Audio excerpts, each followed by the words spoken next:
చేతి గుర్తుకే చేతి గుర్తుకే జై కాంగ్రెస్ జై కాంగ్రెస్ జై కాంగ్రెస్ జై కాంగ్రెస్ చేతి గుర్తుకే చేతి గుర్తుకే పోతుగల్ గ్రామంలో ఎలక్షన్లో భాగంగా పోతుగల్ గ్రామంలో గ్రామశాఖ అధ్యక్షుల ఆధ్వర్యంలో ప్రచార కార్యక్రమం కొనసాగుతూ ఉంది.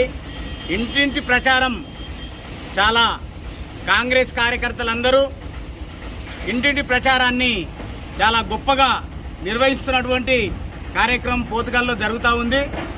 ఈ కార్యక్రమం ఇవాళ కాంగ్రెస్ ప్రభుత్వం రేవంత్ రెడ్డి గారు వచ్చిన తర్వాత ప్రజలకు ఏ మాట అయితే ఇచ్చిర్రో ఆ మాట ప్రకారం అన్నీ కూడా